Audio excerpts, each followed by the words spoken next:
You probably don't think you're addicted. You tell yourself, I'm just learning, I'm staying informed, I'm expanding my mind. And maybe that's true. At least that's how it starts. But slowly, something changes. The videos get shorter, the attention span gets weaker, and your curiosity turns into compulsion. You no longer search for knowledge. You scroll for relief. Modern addiction doesn't smell like smoke or look like chaos. It looks clean, productive, even respectable. A man watching philosophy clips while avoiding his own thoughts.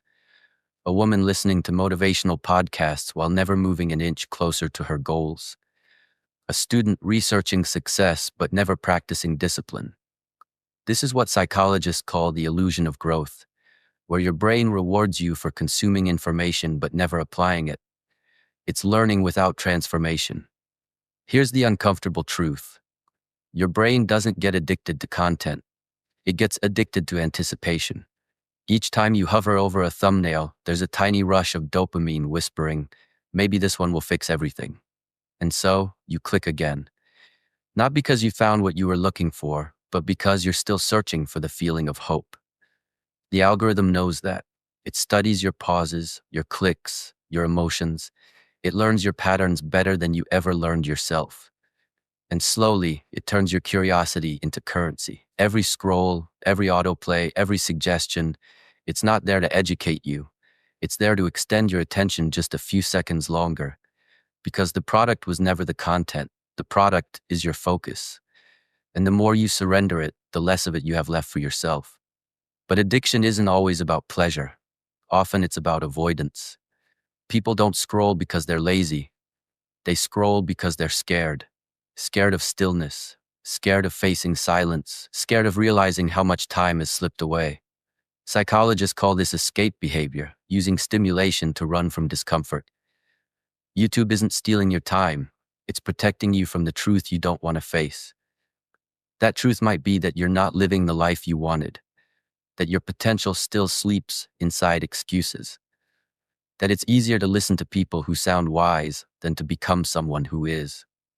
It's easier to watch 10 videos on how to change your life than to take one small step that actually would. But here's the good news. You don't have to delete YouTube or throw your phone away. You just need to add friction.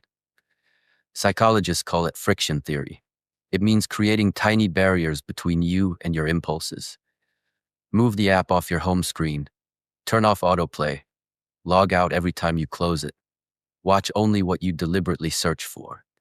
You'll be shocked how fast the illusion breaks once the effort outweighs the craving. And when the constant noise fades, you'll notice something else. The silence you were avoiding isn't empty. It's full of ideas, full of focus, full of the version of you that's been waiting to think clearly again. After a few days without constant scrolling, your dopamine recalibrates. Suddenly progress feels rewarding again. Reading feels peaceful again. Finishing a task feels satisfying again. That's not boredom. That's your brain healing. Most people never experience this because they confuse stimulation with happiness. But happiness without focus is chaos. The moment you can sit quietly without needing a screen to validate your existence, you've already won a war most people don't know they're fighting.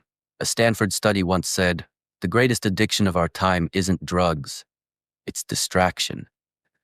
Because when you lose your attention, you don't just lose minutes, you lose meaning. And meaning is what your mind is always searching for. You can't fix your life in one video, but you can take back control in one decision. Decide to stop being passive. Decide to stop mistaking watching for doing. Decide that your focus belongs to you again. So here's the challenge. Don't hit next. Close this video. Step outside. Think about one thing you've been avoiding and start it. Not tomorrow, now. Because if you can break the smallest addiction, the habit of reaching for the next dopamine hit, you'll unlock the same mental muscle that breaks every addiction. And when you come back, not because the algorithm pulled you, but because you chose to, then subscribe. Because the Knownsense isn't here to steal your focus.